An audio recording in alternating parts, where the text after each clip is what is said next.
A biblical perspective on life, culture and current events. This is 2020 on Vision.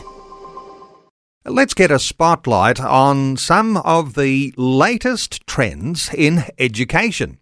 You might know that schools around the nation are having difficulty retaining teachers. And one of the perhaps more disturbing trends is that more than half of teachers have considered leaving the teaching profession in the last 2 years.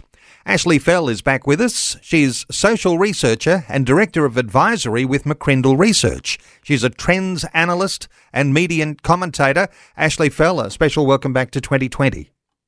Great to be with you again, Neil. Ashley, this sounds like a lot of teachers are unhappy with their profession. Yeah, that's right. It's a bit of a sobering release that we've put out about the future of education, and I guess for many of us, or all of us, who've been the benefactor of, a great education, whether that was an independent Christian school or otherwise, we know the value of engaged and passionate teachers. And yeah, it seems like for many of them, in fact, almost about half of teachers have said that they have considered leaving the profession in the last couple of years. So it does, I think, make us really aware of the teacher load and the challenge that many of them have with regards to work-life balance. It's not a very flexible profession compared to many jobs today that allow work from home. So looking after our teachers definitely needs to be on the hearts and minds, I think, of many of us today. What about this thought of feeling overwhelmed by the amount of work? Because we know that school teachers can be very busy in what they do. Someone might be able to, identify someone who's been not so diligent in their work, but mostly it appears to be that they're hard workers. Yeah, that's right. We definitely have a generation of teachers who, especially those who've been in the sector for a long time, they've seen a lot of change. They are working hard. They are putting in a lot of hours. We saw actually in a study we did last year, we asked the question to teachers, what do you think is the greatest disruptor to the future of education? And we tested a whole bunch of different topics, and they said teacher burnout was going to be the biggest disruptor. Because, of course, if you're burnt out and you can't kind of go on it and sustain that pace and that hard work, then many people do tend to resign and leave the profession. So looking after our teachers, helping them to have that work-life balance, enough hours in the day, not too high of an expectation of these hard workers who are choosing to work as teachers for that vocational perspective and love of having an impact on the next generation. I think not abusing that and honouring that and rewarding that and giving them adequate rest is going to be super important moving forward. When we think of 1 in 2 teachers, half of all teachers thinking about leaving their profession, do you have any sort of breakdown or insight between what the difference might be between those teachers in state schools and those who might be teachers in Christian or independent schools? Yeah, that's right. We did in this report actually break down some insights between those working in different sectors. And we know that from this study actually that the majority of schools in Australia are still government schools, but the independent sector and independent Christian education is certainly on the rise. And many parents are really recognising the benefits of that. In terms of, engagement with their role and retention, typically we do see independent schools and independent Christian schools as well as part of that. They do have a higher focus on workplace culture, on purpose and values and mission, which we know today workers are really valuing and teachers are really valuing. And so we are seeing that for, many independent school educators and Christian school leaders, there is kind of a focus on that staff wellbeing and connection and belonging.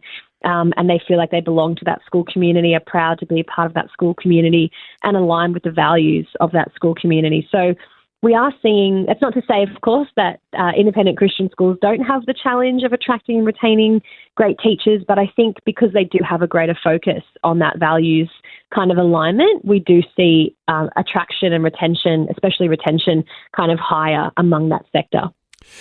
Interesting to talk about the difference between what those Christian independent schools might have as partly a way that you can reflect on difference between the happiness of teachers in state schools. When you've surveyed those teachers that said they are happy with what they're doing, whether they're in state schools or independent Christian schools, what were the things that they said they were happiest doing, and what made them happy, contrasting that with the ones who are unhappy? Yeah, that's right. We did see across the different engagement of teachers that I guess teachers who are highly engaged in their school community are definitely, in fact, 2.5 times as likely to feel well supported by the school to provide a quality learning experience. So highly engaged teachers are definitely, I think, feeling supported. They're also more likely to say that they, belong to the school community. So they've got a strong connection or this partnership between the different stakeholders like staff and parents and students. But also, I think there is that element of trust. They trust the leaders at their school, they align with the direction of the school, and also that school leaders listen well to teachers. So we looked at, elements of thriving school communities, and the teacher experience is really key to that, not only from their own perspective, but also from students, because if teachers are engaged and feeling positive, then that often leads to a better student learning experience as well, which also reflects on how engaged parents are. So I think it's kind of that idea you might have heard where we used to say the customer comes first, but I think in this case the teachers need to come first and their well-being so that they can then teach and lead and motivate the students well, and that will just flow on naturally if we do look after teachers and their well-being. Ashley, was there anything in your research that identified any connection to discipline issues in the classroom, or even the higher reported incidence of violence that's happening in classrooms, even in younger years? Was there anything in your research that you're able to reflect on? We didn't look exactly at violence, but we did look at, student well-being and student mental health. And I guess some would argue that those things are connected. And I guess, the teaching profession today is quite challenging because teachers aren't just engaged to, help students with their academic skills. They now need to kind of have a range of different ways of helping their students cope with different challenges, like you mentioned, violence being one of them, increased rates of violence, as well as, mental health and well-being and all the different, facets that kind of come into that. So, I think there is a lot of pressure on teachers today around, helping their students with their work, but also helping them with their life and beyond that. And so I think that also is playing into the challenge that we're seeing, particularly around teachers, where there's just so much expectation from parents and teachers and other teachers and students around navigating student challenges and violence, being one of those ones. Let's zero in for a moment. You mentioned parents in the mix. Unhappy school teachers, some thinking about leaving their profession. Parents don't want to lose the best teachers out of the system. What sort of role do you see parents playing here? Is there anything in your research that shows the role that parents have in the education of their children? Yeah, absolutely. I mean, just to my earlier point, we saw in this research in the last 5 years that parents are of younger children, especially of those aged 14 and under, are almost 2 times more likely than parents of that older Gen Z cohort to have significantly or somewhat increased their expectations on their child's school to support student well-being. And I think what we're seeing here and what we try and encourage through this research is that, of course, it is a partnership between students, but mainly, I guess, parents and teachers around the holistic well-being of their children. It's not just on the parents to, instill those qualities in them that they want to see in their children. It's mainly the parents' responsibility, but teachers play a role in that today as well, and the school and the values. But also, of course, it's not just a teacher's responsibility to look after the well-being of their students. It's also on the parents, and especially, churches and other village type situations. It takes a village to raise a child, and And we have seen, different groups, whether that be sporting groups, extracurriculars, church and youth group, they all play a role in helping, raise and develop a child today, not just parents and not just teachers. So I think working with teachers, maybe understanding how challenging it can be and some of these issues that this research has uncovered, and maybe easing up a little bit on the expectation might help teachers kind of give the best kind of education to this next generation of young people. We'd know, Ashley, that, unions are often agitating on behalf of teachers, around working conditions and pay and all sorts of dimensions that there might be lobbying of government for better conditions. Is there something in the research that affirms that those union calls for better conditions in the workplace are actually justified, or how do you see that? Is there anything that you can reflect there?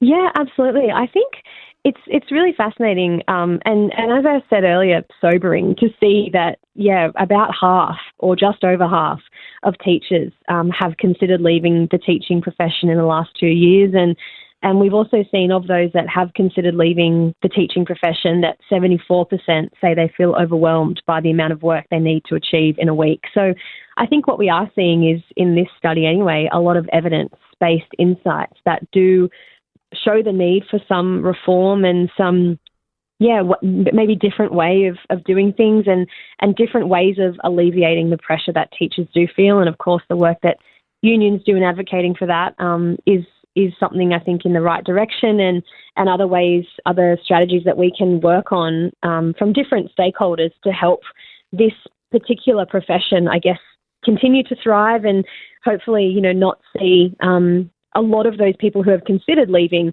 actually leave, because that would have big implications for our school system, for the next generation, and the kind of, I guess, young people and those global citizens that we are trying to raise in schools today. Well, I guess we'd all be agreeing that we'd like to see school teaching one of those professions where there's not just a high level of skill, but those teachers feel engaged and happy with their profession and working with our children to bring out the best in them to create those well-educated citizens for the future. Ashley Fell is a social researcher and director of advisory with McCrindle Research. She's a trends analyst and media commentator, and you can connect with Ashley. And Ashley, is there a way that listeners can access any summary of the sorts of things we're talking about today when they go to mccrindle.com.au? Yeah, that's right. mccrindle.com.au, and the resources component of our website has a lot of information there about our latest insights on this topic. And so that's mccrindle.com.au. And while you're there, you might like to have a look for a book that Ashley wrote called Work Wellbeing, Leading Thriving Teams in Rapidly Changing Times, and Generation Alpha. Ashley Fell, thanks so much for taking some time to share these things with us today on 2020. My pleasure. Thanks, Neil. Thanks for taking time to listen to this audio on demand from Vision Christian Media. To find out more about us, go to vision.org.au.